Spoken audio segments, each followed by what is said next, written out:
tapat, matatag at maaasahan balitang tama at totoo lamang dito sa Pilipinas Network. Magandang araw sa ating mga kababayan sa Pilipinas at sa buong mundo. Huwag kalimutang pusuan ang video, sumubaybay at pindutin ang patingaw upang lagi kayong updated sa balita. Simulan na natin. Isang pambihirang kwento ng pagtitiis at kaligtasan ang nagmula sa harapang linya ng digmaan sa Ukraine. Si Serhiy Krynitsky, isang dating manggagawa at tagapagparami ng mga kuneho na naging sundalo, ay nanatili ng 346 na araw sa isang posisyon malapit sa Chasiv Yar. Ginugol niya ang halos buong panahong iyon sa isang maliit at masikip na hukay kanlungan sa ilalim ng patuloy na banta ng mga bomba, artilyerya at drone. Dahil sa kanyang paglilingkod, iginawad sa kanya ni Pangulong Volodymyr Zelensky ang titulong Hero of Ukraine kasama ang Orden ng Gintong Bituin noong Mayo 2026. Ipinakikita ng kanyang karanasan kung paano binago ng malawakang paggamit ng mga drone ang paraan ng pakikipaglaban sa Ukraine. Naging mas mapanganib ang pagtitipon ng maraming sundalo, tangke, artilyerya at iba pang kagamitang militar sa isang mali. Sa halip, madalas na ipinapakalat ang mga sundalo sa maliliit na pangkat na binubuo lamang ng 2 o 3 tao. Nagtatago sila sa magkakahiwalay na hukay, guho at posisyong pandepensa upang hindi madaling matukoy mula sa himpapawid. Ang larangan ng labanan na patuloy na minamanmanan ng mga drone ay maaring umabot ng humigit kumulang 30 kilometro ang lapad. Tinatawag ito ng ilang sundalo na sona ng kamatayan dahil maaaring mapansin at atakihin ang halos anumang sasakyan o taong gagalaw sa bukas na lugar. Sa gitna ng ganitong kapaligiran, gumawa si Krynitsky ng isang talaarawang video gamit ang kanyang teleponong selular. Nagsimula siyang kumuha ng mga video noong Agosto 2025 upang maitala ang buhay sa hukay at maipakita sa kanyang pamilya ang kanyang mga pinagdaanan kapag nakauwi siya. Sinuri ng Reuters ang 22 bidyong ginawa niya. Ipinakikita ng mga kuha ang masikip na hukay kanlungan, malamig at maputik na kapaligiran, mga sandatang nakakalat sa paligid at ang araw-araw na paghihintay sa susunod na pag-atake. Sa isang video noong Marso 11, 2026, ipinakita ni Krynitsky ang kanyang kasamang nasawi matapos matamaan ng pag-atake ng drone. Sinabi niyang nagbibiruan pa sila noong umaga ngunit pagsapit ng gabi ay wala na ang kanyang kasama. Naganap ang pagkamatay na ito sa ika-326 araw ng kanyang pagkakatalaga sa lugar. Hindi pa ito ang katapusan ng kanyang pananatili sa harapang linya sapagkat nanatili pa siya sa mga kalapit na posisyon ng halos 3 linggo bago tuluyang makaalis. Bago ang digmaan, hindi propesyonal na sundalo si Krynitsky. Nagtrabaho siya sa agrikultura at konstruksyon at minsang nawalan ng malay ng matagal matapos ang isang malubhang pinsala. Kalaunan ay namuhay siya sa pagpaparami ng mga kuneho sa kanyang nayon sa Bilohirya sa kanlurang Ukraine. Noong huling bahagi ng 2024, isinailalim siya sa mobilisasyon at dinala sa Rivne upang sumailalim sa mabilisang pagsasanay militar. Pagkatapos ng pagsasanay, ipinadala siya sa silangang bahagi ng Ukraine. Noong Abril 20, 2025, dumating siya at 2 pang sundalo sa isang posisyon malapit sa Chasiv Yar. Nagukay sila ng isang kanlungang may sukat na humigit kumulang 3 sa 4 na metro. Ang maliit na lugar na ito ang nagsilbing tirahan, himpilan, lugar ng pahinga at posisyong panlaban sa loob ng maraming buwan. Sinabi ni Krynitsky na mahalagang palalimin at patibayin ang hukay upang tumaas ang kanilang pagkakataong mabuhay. Sa isang pagkakataon, pabiro niyang sinabi na hindi niya alam kung ang lugar ay isang kanlungan o isang libingang sila rin ang naghukay. Sa simula, 3 silang nakatalaga sa posisyon. Maagang nasawi ang isa sa kanila sa isang pag-atake, habang si Krynitsky ay nagtamo ng matinding pagkabigla sa ulo at pansamantalang nahirapang makarinig. Nanatili sa kanya ang isa pang kasama sa malaking bahagi ng kanilang pagkakatalaga. Siya rin ang sundalong nasawi sa pag-atake ng drone noong Marso 11, 2026. Hindi lamang mga bomba at bala ang kanilang kinaharap. Sa panahon ng taglamig, kinailangan nilang takpan ang mga siwang ng kanilang hukay upang pigilan ang napakalamig na hangin. Nilimitahan nila sa 2 oras ang bawat salit-salitang pagbabantay dahil hindi kayang tiisin ng matagal ang lamig sa labas. Sa loob naman ng hukay, problema ang kahalumigmigan, putik, usok at kakulangan ng espasyo. Paulit-ulit ding tinatamaan ng drone at artilyerya ang paligid ng kanilang posisyon. Sa tuwing guguho ang lupa o masisira ang bahagi ng kanlungan, kailangan nilang muling maghukay at magkumpuni kahit patuloy ang panganib. Ayon kay Krynitsky, madalas lumapit ang maliliit na pangkat ng mga sundalong Ruso sa kanilang posisyon. Karaniwang 2 o 3 ang sumusulong ng naglalakad upang mas mahirap silang makita ng mga drone at tagamasid. May mga pagkakataong nakalalapit ang mga ito sa layong 20 metro bago magsimula ang putukan. Sinabi ni Krinitsky na nakapatay siya ng 23 sundalong Ruso sa panahon ng kanyang pagkakatalaga. Kinumpirma ng kanyang unit ang ika-24 na mekanisadong brigada na ito ang bilang na iniulat niya. Gayunman, hindi malayang napatunayan ng Reuters ang bawat individual na sagupaan. Maraming detalye ng kanyang karanasan ang nakabatay sa kanyang sariling salaysay, mga video at impormasyong ibinigay ng kanyang unit. Isa sa mga laban na madalas niyang alalahanin ay ang komprontasyon sa isang sugatang sundalong Ruso. Ayon kay Krinitsky, tila sumusuko ang sundalo ngunit bigla nitong itinutok ang rifle sa kanya. Mabilis umano siyang tumugon at nagpaputok bago pa makabaril ang kalaban. Ipinakikita ng ganitong salaysay kung gaano kaikli ang oras para magpasya sa isang malapitang labanan. Upang mapanatiling gumagana ang kanyang telepono, gumamit si Krinitsky ng mga bateryang nakuha mula sa mga bumagsak na drone ng Russia. Kinailangan niyang maghanap ng paraan upang makapag-ipon ng kuryente sa isang lugar na walang karaniwang supply. Ginamit niya ang telepono upang magpadala ng mensahe, magtala ng mga pangyayari at gumawa ng mga video. Para sa kanya, mahalagang magkaroon ng patunay sa buhay na kanyang tiniis sa ilalim ng lupa. Hindi palaging nakararating ang mga drone ng Ukraine na naghahatid ng pagkain, tubig at iba pang kagamitan. Kapag matindi ang putukan o aktibo ang mga drone ng Russia, maaaring lumipas ang 3 o 4 na araw nang walang bagong supply. Ayon sa kanyang salaysay at mga video, kumuha siya ng pagkain, sigarilyo at ilang kagamitan mula sa mga nasawing sundalong Ruso. Ginawa niya ito upang mabuhay sa mga panahong wala ng sapat na pagkain sa kanilang posisyon. Sa isang video noong Pebrero, ipinakita niya ang iba't ibang pakete ng sigarilyong nakolekta niya, kabilang ang Camel, Winston at Chesterfield. Pabiro niyang inihambing ang sarili sa isang kolektor ng selyo. Ang ganitong katatawanan ay naging paraan upang mapanatili niya ang katinuan sa gitna ng matagal na pagkakakulong at takot. Sa ilang video, makikita siyang nagbibiro kahit malinaw na pagod, marumi at nanghihina. Ipinakita rin niya ang mga ripleng na samsam mula sa mga nasawing kalaban. Sa isang kuha, inihanay niya ang 13 baril na natatakpan ng putik at tinawag ang mga iyon na kanyang maliit na imbakan ng sandata. Hindi lamang alaala ng labanan ang mga sandatang ito. Maaari rin silang magsilbing karagdagang kagamitan kung masira, maubusan ng bala o mawala ang mga sandatang dala ng mga sundalong Ukrainian. Ang kwento ni Krinitsky ay bahagi lamang ng mas malawak na trahedyang idinulot ng digmaan. Ayon sa pagtataya ng Center for Strategic and International Studies, maaring umabot sa humigit kumulang 1,400,000 ang kaswalti sa panig ng Russia. Kasama sa bilang na ito ang mga nasawi, nasugatan at nawawala.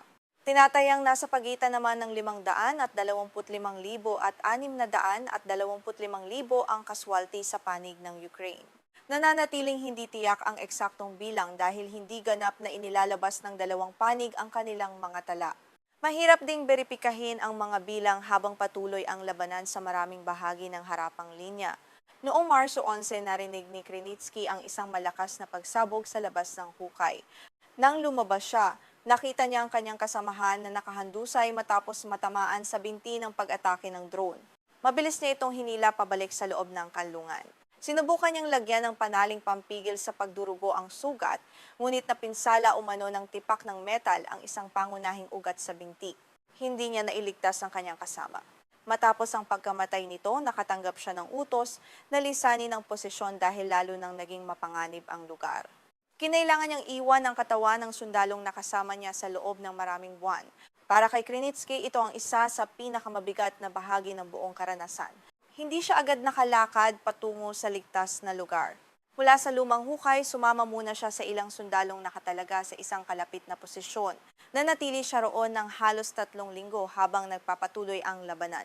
Noong Marso 31, 2026, saka lamang niya sinimulan kasama ng iba pang sundalo ang mapanganib na paglalakbay palabas ng sona ng labanan.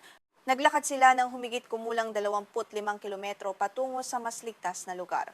Kinailangan nilang umiwas sa mga drone, bukas na kalsada at mga lugar na maaaring minamanmanan ng kalaban. Napakahirap ng paglalakbay para kay Krinitsky dahil humina ang kanyang katawan matapos ang halos 1 taon sa harapang linya. Hindi na siya sanay sa mahabang paglalakad sa bukas na lugar at limitado ang kanyang lakas. Pagdating sa Kramatorsk, ligtas na siya ngunit malinaw na dala pa rin niya ang bigat ng kanyang karanasan. Nanginginig ang kanyang mga kamay at nahihirapan siyang pigilan ang pagluha kapag pinag-uusapan ang mga kasamahang nasawi. Sinabi niyang ang napakahabang pagkakatalaga sa isang masikip na posisyon ay nagdudulot ng matinding pinsalang psikolohikal. May mga sundalong hindi nakayanan ang patuloy na takot, kawalan ng tulog, paghihiwalay at panganib ng kamatayan. Ang pag-alis mula sa harapang linya ay hindi nangangahulugang agad na natatapos ang digmaan para sa isang sundalo. Maaaring manatili ang mga bangungot, pagkabalisa, panginginig at biglaang pagbalik ng mga alaala kahit nasa ligtas ng lugar. Pagka-uwi, nagsimulang bumisita si Krinitsky sa mga paaralang malapit sa kanyang tahanan. Ibinahagi niya sa mga mag-aaral ang kanyang karanasan at ang kalagayan ng mga sundalong nasa harapang linya. Sa mga pagbisitang ito, sinabi niyang mas naunawaan niya kung bakit niya tiniis ang mahabang panahon sa hukay kanlungan. Para sa kanya, mahalaga ang pagkakataong makapag-aral ang mga bata ng ligtas at magkaroon ng hinaharap na hindi kontrolado ng digmaan. Gayunman, ang kanyang kwento ay hindi lamang isang salaysay ng kabayanihan. Isa rin itong paalala tungkol sa pisikal at psikolohikal na halagang binabayaran ng mga ordinaryong sundalo sa isang digmaang pinamamahalaan ng drone, artilyerya at patuloy na pagmamanman. Sa loob ng 346 na araw, nabuhay si Krinitsky sa isang kapaligiran maaaring magbago mula sa katahimikan tungo sa kamatayan sa loob lamang ng ilang segundo. Nawalan siya ng mga kasama, nasugatan, nagutom at paulit-ulit na humarap sa posibilidad na hindi na makauwi. Ang kanyang mga video ay nagbibigay ng isang bihirang pagtingin sa buhay sa ilalim ng harapang linya. Ipinakikita ng mga ito na ang modernong digmaan ay hindi lamang binubuo ng malalaking tangke at malawakang opensiba, kundi pati ng maliliit na pangkat ng mga sundalong naghihintay sa dilim habang minamanmanan ng mga makina mula sa himpapawid. Isang malaking pagbabago ang naganap sa pinakamataas na pamunuan ng militar ng Ukraine matapos palitan ni Pangulong Volodymyr Zelensky si General Oleksandr Syrskyi bilang punong commander ng Sandatahang Lakas. Itinalaga sa kanyang pwesto ang 43 taong gulang na si Major General Mikhailo Drapati, isang commander na iniuugnay sa bagong henerasyon ng pamumunong militar ng bansa. Matapos kumpirmahin ang kanyang pag-alis sa tungkulin, sinabi ni Syrskyi na nabawi umano ng mga puwersang Ukrainyano ang humigit kumulang 700 kilometro kwadrado ng teritoryo mula sa mga puwersang Ruso mula sa simula ng 2026. Gayunman, ang bilang na ito ay mula sa kanyang sariling ulat at hindi pa malayang nakukumpirma sa kabuuan. Sa kanyang pahayag sa Telegram, sinabi ni Syrskyi na ipinapasa niya sa kanyang kahalili ang isang sandatahang lakas na hindi lamang nakatuon sa pagtatanggol. Ayon sa kanya, nagsasagawa rin ang mga puwersang Ukrainyano ng mga opensibang operasyon at patuloy na naghahanap ng mga pagkakataong mabawi ang mga lugar na sinakop ng Rusya. Hindi nangangahulugan ang pahayag na nasa malinaw na kalamangan ng Ukraine sa buong harapang linya. Bagaman may mga lugar na nabawi nito, patuloy ding nagbabago ang kontrol sa teritoryo sa ibang bahagi ng silangan at limog ng bansa. Ang konrong 700 kilometro kwadrado ay nagpapakita lamang ng mga naitalang pagsulong ayon sa pamunuan ng militar ng Ukraine. Hindi nito inilalarawan ang kabuuang pagbabago sa harapang linya o ang mga posisyong maaaring nawala sa ibang lugar sa parehong panahon. Formal na itinalaga ni Zelensky si Drapati upang pamunuan ang buong sandatahang lakas ng Ukraine. Hindi lamang hukbong katihan ang kanyang pangangasiwaan, kundi pati ang mas malawak na koordinasyon ng iba't ibang sangay ng militar at mga operasyong isinasagawa laban sa Rusya. Inilalarawan ng ilang kasamahan at opisyal si Drapati bilang bahagi ng bagong henerasyon ng mga commander. Kilala siya sa pagbibigay diin sa teknolohiya, kakayahang umangkop, pananagutan ng mga opisyal at pagbabago sa paraan ng pagsasanay sa mga sundalo. Hindi nangangahulugan ang kanyang pagkakatalaga na automatikong mababago ang takbo ng digmaan, haharapin niya ang kakulangan sa mga tauhan, patuloy na pag-atake ng Rusya, mabilis na pag-unlad ng teknolohiya ng drone at pangangailangang protektahan ang mga sundalong Ukrainyano. Naganap ang pagpapalit kay Syrskyi matapos ang ilang araw ng protesta at lumalaking pampublikong presyon sa pamahalaan. Nagsimula ang mga demonstrasyon kasunod ng pagkakatanggal kay Mikhailo Fedorov bilang ministro ng Depensa. Si Fedorov ay kilala bilang isang opisyal na bihasa sa teknolohiya at pangunahing tagapagtaguyod ng paggamit ng drone, mga sistemang digital at mga pagbabago sa pagbili ng kagamitang militar. 6 na buwan pa lamang siyang nanunungkulan nang alisin siya sa pwesto. Nagulat at tumutol ang ilang sundalo, veterano, voluntaryo at mamamayan sa kanyang pagkakatanggal. Para sa kanila, ang mga reformang isinulong ni Fedorov ay mahalaga upang mapabilis ang pagbabago ng militar at mabawasan ang pag-asa sa mga lumang pamamaraan ng pakikipagdigma. Sa mga protesta, hindi lamang pagbabalik ni Fedorov ang hiniling ng ilang demonstrador. Nanawagan din sila na palitan si Siersky na itinuturing ng mga kritiko bilang kinatawan ng isang mas tradisyonal at lubhang sentralisadong kultura ng pamumuno. Sa gitna ng lumalaking presyon mula sa publiko, nagpasya si Zelensky na baguhin ang pinakamataas na pamunuan ng militar. Gayunman, walang opisyal na pahayag na nagsasabing ang mga protesta lamang ang dahilan ng pagpapalit. Kabilang din sa mas malawak na kalagayan ng mga pagtatalo tungkol sa reforma, teknolohiya, kaswalti at paraan ng pagdedesisyon sa harapang linya, inilantad ng mga pangyayaring malalim na hindi pagkakasundo tungkol sa direksyon ng modernisasyon ng militar. Si Siersky ay naging punong commander noong Pebrero 2024 matapos palitan si General Valery Zaluzhny. Bago nito, nagsilbi siyang commander ng hukbong katihan at gumanap ng mahalagang papel sa ilan sa pinakamalalaking operasyon ng Ukraine. Noong unang mga linggo ng malawakang pagsalakay ng Rusya noong 2022, isa siya sa mga pangunahing opisyal na nangasiwa sa pagtatanggol sa Kyiv. Nakatulong ang mga operasyong ito upang pigilan ang mabilis na pagsulong ng mga puwersang Ruso patungo sa kabisera. Hindi siya nag-iisang responsable sa pagtatanggol sa Kyiv. Libo-libong sundalo, lokal na commander, voluntaryo at mga unit ng depensa ang lumahok sa pagpigil sa mga puwersa ng Rusya. Gayunman, kinilala ang kanyang papel sa pag-uugnay ng mga depensa at paggamit ng mga unit sa paligid ng lungsod. Dahil dito, nakilala siya bilang isang commander na may malawak na karanasan sa malalaking operasyong panlupa. Noong huling bahagi ng 2022, pinangasiwaan din ni Siersky ang mabilis na ganting opensiba sa rehiyon ng Kharkiv. Sa loob ng maikling panahon, nabawi ng Ukraine ang malalawak na lugar na dating kontrolado ng Rusya. Ang tagumpay sa Kharkiv ay itinuturing na isa sa pinakamalalaking pagkatalo ng mga puwersang Ruso sa unang taon ng digmaan. Ipinakita rin ito ang kakayahan ng Ukraine na samantalahin ang mahihinang bahagi ng depensa ng kalaban. Gayunman, nagbago ang kalagayan sa harapang linya sa mga sumunod na taon. Nagpatibay ang Rusya ng mga depensa, naglagay ng malalawak na hanay ng mina at pinalawak ang paggamit ng drone, artilyerya at maliliit na pangkat ng mga sundalo. Naging mas mabagal at mas magastos ang mga pagsulong. Kahit ilang kilometro lamang ng teritoryo ang mabawi, maaari itong mga ilangan ng mahabang paghahanda at magdulot ng malaking bilang ng kaswalti sa magkabilang panig. Sa kanyang huling ulat bilang punong commander, sinabi ni Siersky na nabawi ng mga puwersang Ukrainyano ang humigit kumulang 700 kilometro kwadrado noong 2026. Hindi inilabas ang kumpletong listahan ng lahat ng lugar na kasama sa kanyang pagkalkula. Dahil dito, mahirap malayang suriin kung paano binilang ang mga pagbawi at kung gaano katagal na natili sa kontrol ng Ukraine ang bawat posisyon. Iginit ni Siersky na nanatiling may kakayahan ang militar na magsagawa ng mga opensibang operasyon. Sinabi rin niyang nagawa nitong hadlangan ng ilang pagsalakay ng Rusya at mapanatili ang mga estratehikong posisyon. Kabilang sa mga binanggit niyang operasyon ang pagtatanggol sa hilagang bahagi ng rehiyon ng Kharkiv.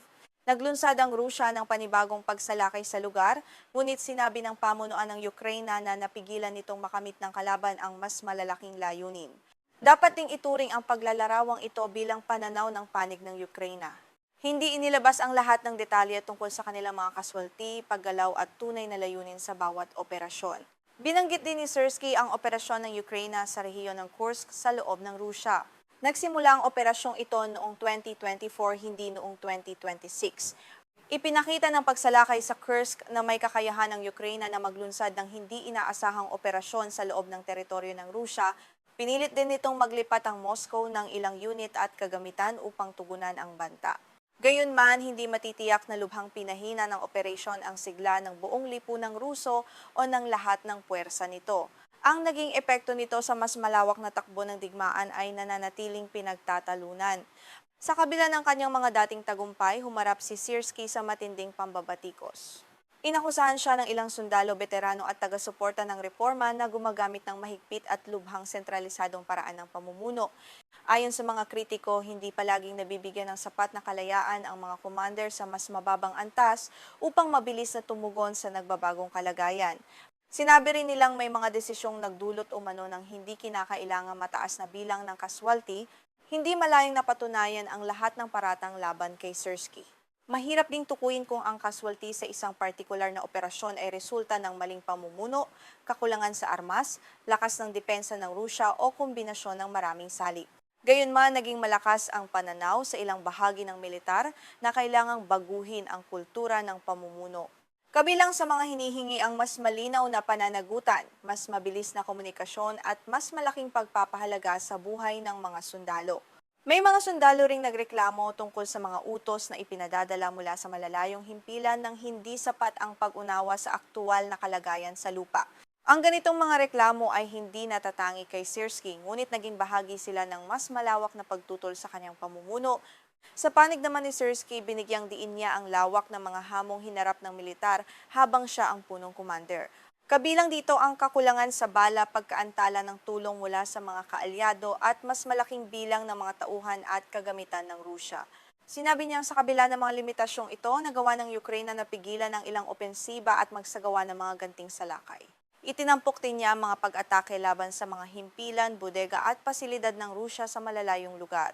Hindi rin maihihiwalay ang pagpapalit kay Syrskyi sa mas malawak na pagbabago sa pamahalaan. Ang pagkakatanggal kay Fedorov ay nagbukas ng mga tanong tungkol sa kung magpapatuloy ang mabilis na modernisasyon at paggamit ng mga makabagong teknolohiya. Sa ilalim ni Fedorov, pinalawak ng Ukraine ang produksyon at pagbili ng mga drone. Ipinakilala rin ang mga programang naglalayong pabilisin ang pagkuha ng kagamitan at gawing mas malinaw ang pananagutan sa loob ng depensa. Hindi pa malinaw kung sino ang magpapatuloy sa lahat ng reformang ito o kung mababago ang kanilang direksyon. Bilang punong kumander, kailangan makipagtulungan ni Drapati sa bagong pamunuan ng Ministry ng Depensa. Kakailanganin din niyang panatilihin ang ugnayan sa mga kaalyadong kanluranin na nagbibigay ng mga armas, pagsasanay at pampinansiyang suporta. Isa sa mga pangunahing hamon ang kakulangan sa mga sundalo. Patuloy na nahihirapan ang Ukraine sa pagpapalit sa mga tauhang matagal nang nasa harapang linya at sa pagbuo ng sapat na reserba para sa mga bagong operasyon. Kailangan ding tugunan ng paraan ng pagsasanay sa mga bagong kawal. Nagreklamo ang ilang unit na may mga sundalong ipinadadala sa labanan ng kulang sa praktikal na paghahanda para sa mga drone, artillery at malapitang sagupaan. Mahalaga rin ang pagpapalawak ng paggamit ng mga sasakyang walang piloto. Ang mga drone ay ginagamit sa pagmamanman, pag-atake, paghahatid ng supply at pagharang sa galaw ng kalaban. Gayunman, mabilis ding natututo ang Rusya at pinalalawak nito ang sariling produksyon. Dahil dito, kailangang patuloy na baguhin ng Ukraine ang mga teknolohiya, paraan ng komunikasyon at sistemang panlaban sa mga drone. Kabilang din sa mga inaasahang hamon ni Drapati ang pagpapahusay sa proteksyon ng mga sundalo. Hindi lamang mga sandata ang kailangan ng mga unit kundi sapat na kanlungan, medikal na suporta, sasakyang panlikas at malinaw na paraan ng pagpapalit sa mga tauhan. Mahalaga ring mapanatili ang tiwala ng mga commander sa mas mababang antas. Sa modernong digmaan, maaaring magbago ang kalagayan sa loob lamang ng ilang minuto kaya hindi laging praktikal na hintayin ang pahintulot mula sa pinakamataas na himpilan.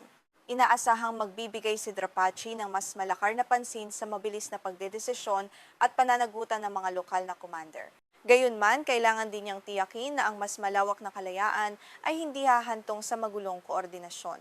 Isa pang hamon ang pagpapanatili ng suporta mula sa publiko. Habang tumatagal ang digmaan, dumarami ang mga pamilyang nawalan ng mga mahal sa buhay at mga mamamayang nagtatanong tungkol sa direksyon ng pamahalaan. Ang pagpapalit ng isang general ay hindi sapat upang malutas ang lahat ng suliranin.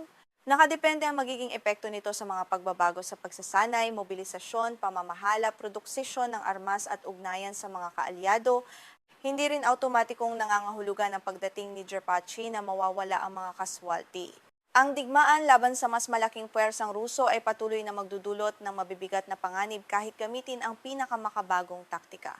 Gayunman, maaaring mabawasan ng ilang hindi kinakailangang pagkawala kung mas mahusay ang paniktik, koordinasyon, paggamit ng drone at pagpaplano ng mga operasyon. Sa kanyang unang mga pahayag, binigyang diin ni Drapati ang pananagutan ng mga commander at paggalang sa mga taong nagtatanggol sa bansa. Ang mga salitang ito ay mahalaga, ngunit susuriin ang kanyang pamumuno batay sa aktual na mga desisyon sa harapang linya. Kailangang magpasya ang bagong punong commander kung saan ilalaan ang limitadong mga tauhan at armas. Kakailanganin niyang timbangin ang pangangailangang ipagtanggol ang mga lungsod, pigilan ang pagsulong ng Rusya at magsagawa ng mga operasyon upang mabawi ang teritoryo. Mahalaga rin ang mga pag-atake sa malalayong target sa loob ng Rusya. Ginagamit ng Ukraine ang mga drone at misil upang tamaan ang mga bodega ng bala, pasilidad ng langis, paliparan at iba pang infrastrukturang sumusuporta sa digmaan. Sinabi ni Zelensky na dapat magpatuloy ang mga operasyong ito. Layunin nilang bawasan ang kakayahan ng Rusya na maglunsad ng mga pag-atake at itaas ang halaga ng pagpapatuloy ng digmaan. Gayunman, patuloy na naghahanap ang Rusya ng mga paraan upang protektahan ang mga pasilidad nito at gumanti laban sa mga lungsod at infrastruktura ng Ukraine. Ang pagpapalit sa pinakamataas na pamunuan ng militar ay nagpapakita ng pagsisikap ng pamahalaang Ukrainyano na tugunan ang pampublikong presyon at mga panawagan para sa reforma.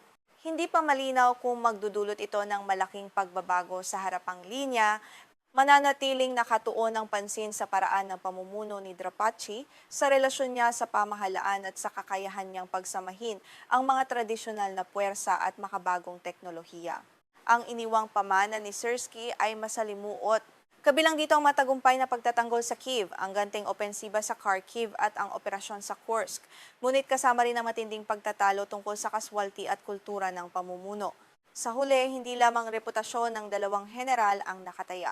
Ang magiging direksyon ng bagong pamunuan ay maaaring makaapekto sa kaligtasan ng libu-libong sundalo at sa kakayahan ng Ukraine na ipagpatuloy ang paglaban sa mas malaki at mas maraming puwersa ng Rusya.